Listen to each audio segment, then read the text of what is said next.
विनय, विनय, हाँ बोलो लता, तुम क्या कहना चाहती हो? विनय, लगता नहीं कि अब मैं बच पाऊंगी। मैं जा रही हूँ। हमारी बेटी आभा का ख्याल रखना विनय। ऐसा मत कहो लता, तुम मुझे छोड़ के कहीं नहीं जा रही। तुम ठीक हो जाओगी। वैद्य जी अभी आते ही होंगे।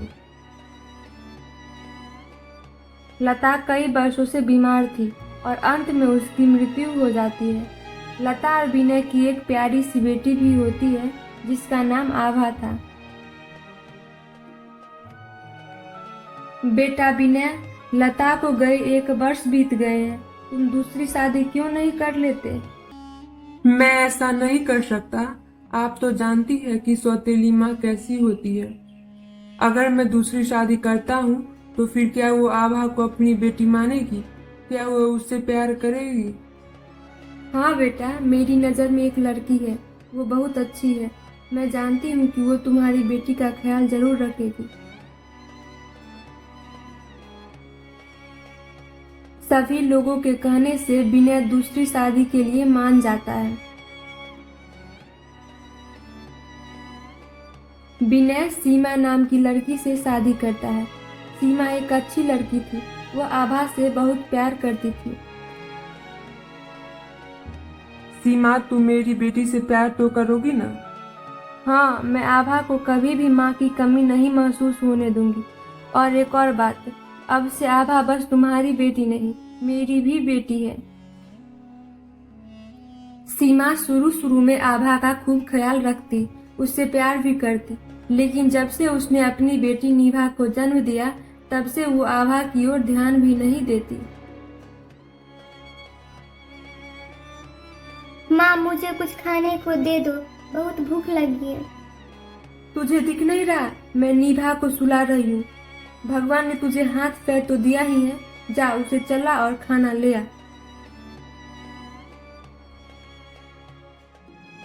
ये सब कुछ विनय खड़ा होकर सुन रहा होता है। सीमा, ये तुम आभा से किस तरह से बात कर रही हो? वो तो अभी छोटी बच्ची है, उससे ये सब काम कैसे होगा? मैंने क्या गलत कहा?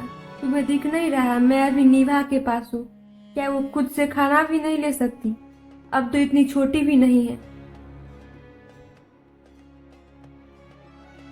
सीमा की बातें सुन विनय आभा के लिए चिंतित हो जाता है।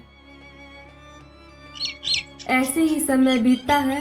अब आभा और निभा शादी योग्य हो जाती है। दोनों बहनें सुंदर होती हैं। आभा दयालु स्वभाव की होती है और निभा उसके विपरीत यानी निर्दयी होती है। बेटी, ये लकड़ी का गट्ठर भारी है। मैं इसे अपने साथ ले जाना चाहता हूँ। क्या तुम मेरी मदद करोगी? अरे जाओ यहाँ से, किसी और को कहो, मुझसे न हो पाएगा। चलो भागो। ये तुम किस तरह से बात कर रही हो उनसे? उनकी उम्र तो देखो। मैं तो इसी तरह से बात करती हूँ। जाओ, तुम ही उनकी मदद कर दो। न जाने कहाँ कहाँ से आ जाते हैं। मुझे तो बूढ़े बाबा, मैं इसे आपके घर में पहुंचा देती हूँ। भगवान तुम्हारा भला करे बेटी। आभा उस लकड़ी के गट्ठर को उस व्यक्ति के घर पे पहुंचा देती है। देखो, हमारी दोनों बेटियां बड़ी हो रही है। अब हमें उन दोनों की शादी करवा देनी चाहिए। कह तो तुम सही रही हो। क्या तुमने कोई लड़का देख रखा है?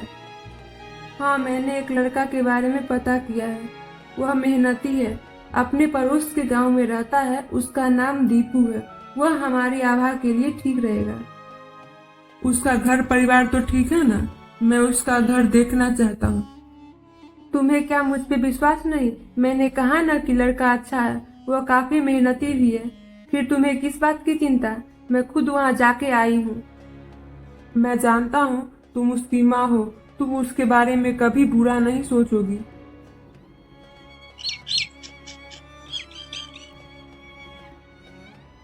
सीमा आभा की शादी एक गरीब कुम्हार से कर देती है और अपनी बेटी नीभा की शादी उसी गांव में मुखिया के बेटे से करती है।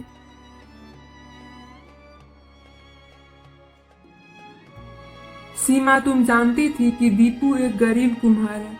फिर तुमने आभा की शादी उससे क्यों करवाई? तुम उसकी माँ हो, तुम उसके साथ ऐसा कैसे कर सकती हो? मैंने तुम पे विश्वास किया था और तुमने मुझे धोखा दिया। देखो विनय, मैं दीपू से मिलने उसके घर गई थी। उसने कहा कि वो अमीर है, उसके पास बहुत ज्यादा जमीन है, और मैं उसके बातों में आ गई। धोखेबाज मैं नहीं, धोखेबाज तो वो दीपू है। लेकिन तुम्हें उसके बारे में सब कुछ अच्छे से पता करना चाहिए था।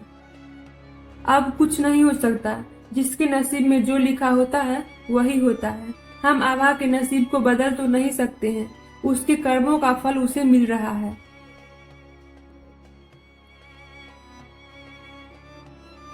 घर में खाने को कुछ नहीं है। अगर तुम्हारे पास कुछ पैसे हो तो बाजार जाकर घर के लिए राशन ले आना।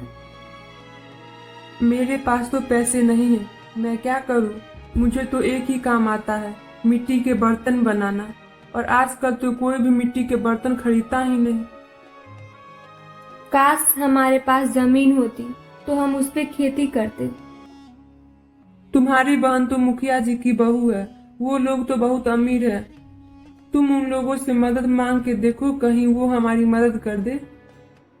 नहीं, मैं जानती हूँ अपनी बहन को, वो मेरी मदद कभी नहीं करेगी। वो तो मुझे देखना भी नहीं चाहती। मुझे भगवान पे भरोसा है, वो हमारे लिए जरूर कुछ अच्छा सोच के रखे होंगे। शायद तुम सही कह रही हो। बेटी, कोई है क्या घर में? कोई मुझे खाने को देगा? कोई है क्या अंदर में? हर कोई मुंह उठा के मांगने चले आता है। सभी भिखारियों को देते देते एक दिन हम लोग खुद ही भिखारी न हो जाए। चलो जाओ यहाँ से, भागो। कुछ नहीं है मेरे पास तुम्हें देने को।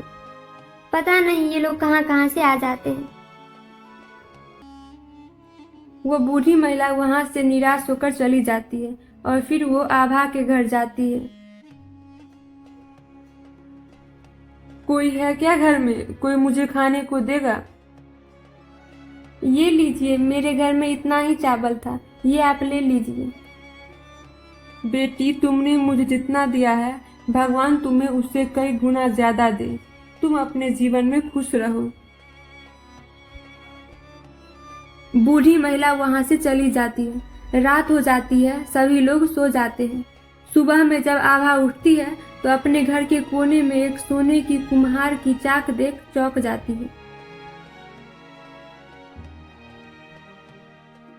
दीपू, दीपू, ये देखो, ये कुम्हार की चाक तो सोने की है, पर ये आया कहाँ से? क्या तुम इसे कहीं से लेके आए हो? नहीं भाग्यवान, मैं तो इसे अभी देख रहा हूँ। इसे कौन यहाँ लेके आया होगा? दीपू जब उस कुम्हार की चाक पे मिट्टी का बर्तन बनाता है तो वो मिट्टी का बर्तन सोने के बर्तन में बदल जाता है। अरे वाह, ये तो जादुई चाक है। पक्का ये उस बूढ़ी दादी के आशीर्वाद का ही फल है। कौन सी बूढ़ी दादी? तुम किन की बात कर रही हो? कल एक बूढ़ी महिला कुछ खाने को मांग रही थी तो उन्हें मैंने चावल दिए। मुझे विश्वास है ये उस सोने की चाक उन्हीं के आशीर्वाद का फल है। दीपू और आभा सोने के बर्तन को बाजार में बेच अमीर हो जाते हैं। वो दोनों गरीब की मदद भी करते हैं और इधर नीभा के भंडार घर में जितने भी अनाज रखे होते हैं सब के सब खराब हो जाते हैं।